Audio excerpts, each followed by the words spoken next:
Have you ever wondered why it's so hard to make it big on YouTube? Well, let me tell you, it's not as easy as it looks. I think we can agree that making YouTube is hard.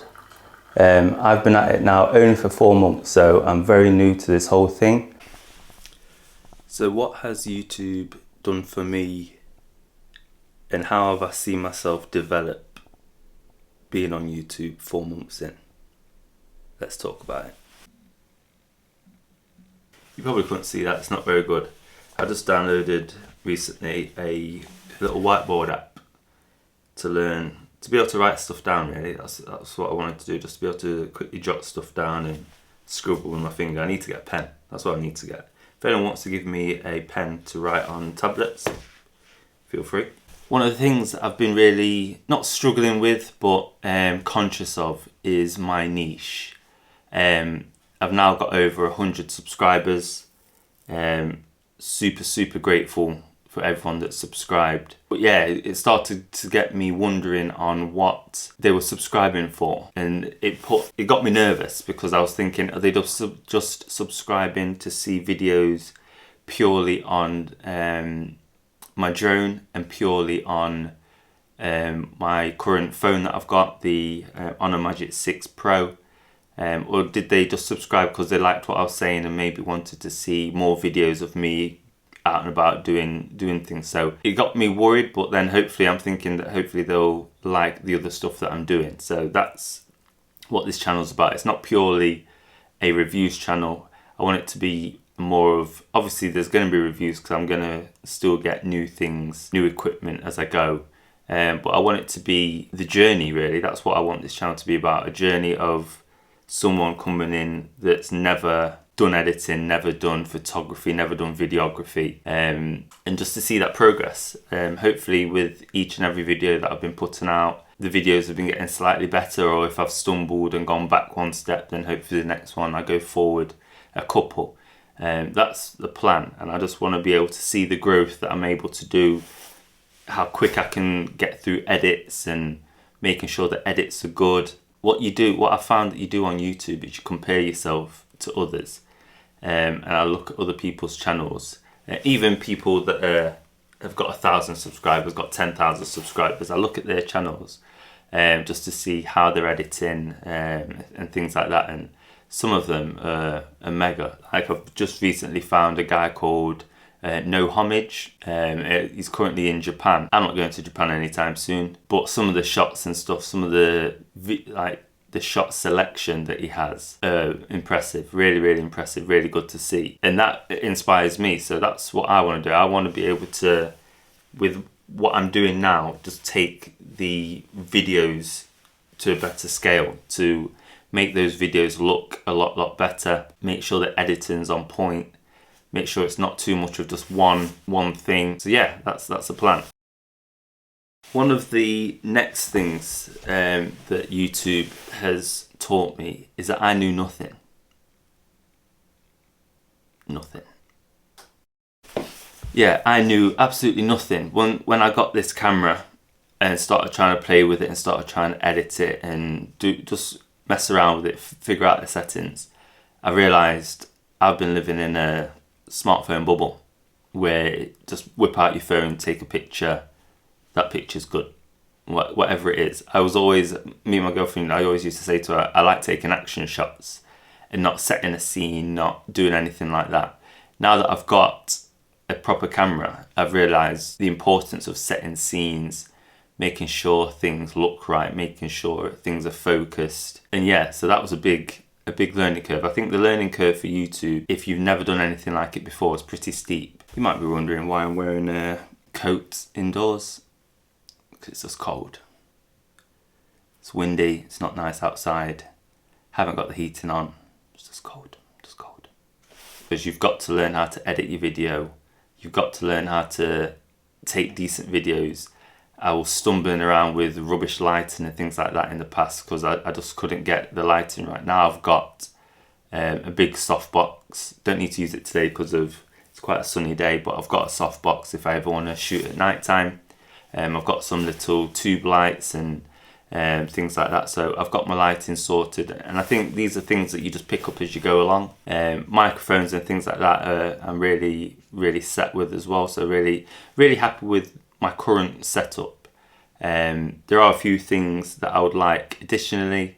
I would like a second camera, whether that be I've just seen it release the new 360 camera by Insta360, or whether that be the DJI Pocket 3. It's all up in the air. Obviously, at the minute, got 0 pennies, like broke. Got no money at the minute, but throughout the year, I'm sure I'll get more stuff, more equipment. I've got my little wish list that I'm adding to and picking things off as every now and then as I go.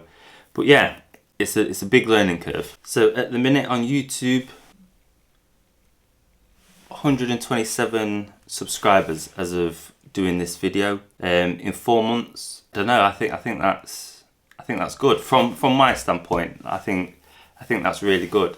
I always compare it to movies in a sense. So I think a movie at the minute is 2 hours long. People have watched a couple of movies on my channel. So my watch time is going up, and it blows my mind. Honestly, it blows my mind. So truly grateful for the 127 so far. Big thumbs up, big thank you to you.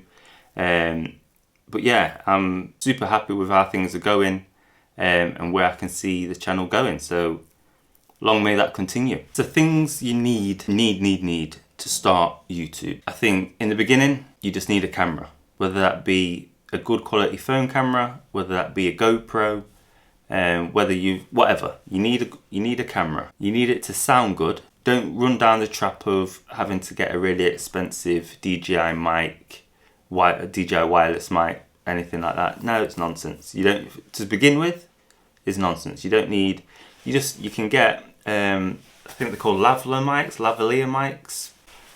I've got a Movo lavalier microphone, wired microphone, connects right into the side of the camera. I've also got my Movo shotgun mic.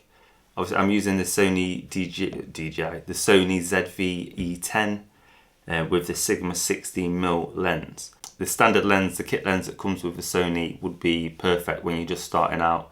If you don't live in cloudy grey England and you've got sunshine some of the time, which we haven't until today, you haven't got to worry about lighting in that initial setup, making your first couple of videos, so don't worry.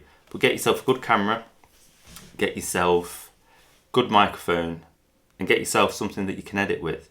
Whether you upload the videos to a laptop or you do it using online software, like I'm using a software called CapCut to edit my videos. You just got to be able to edit your videos. Even on your phone, there's some editing softwares on your phone. Basic, very basic, but those initial videos, they're going to be basic. You're not going to be doing any soupy transitions or anything like that. So unless you know what you're doing, and I did not know what I was doing. So get that first video out of the way. Don't come into YouTube thinking that there aren't any challenges. I mean, there are a hell of a lot of challenges on YouTube. Getting your videos seen is hard. In that beginning, you're not going to get your videos seen by many. Thinking of new videos is also a challenge. Like if you're trying to do the 1 video a week, 2 videos a week, whether it be a video and a short, or if it's every 2 weeks you're looking at putting out, whatever it is, coming up with new videos, I think is hard, because you sometimes have an idea that you think is really good, and then when you sit down to try and think about it and expand on that idea, you're like, this is going nowhere. It's a terrible idea. So I've had a lot of that where I've seen something and I've gone, I want to try that, or I've got something, I'm like, yeah, let me try and make a video about it, and I sit down and get my notes out on my phone and try and expand on that idea, and I'm like, yeah, I've got nowhere to go with this. My creativity brain is just not there. So you do get that, you do just get those times. Also life, got a family, full-time job.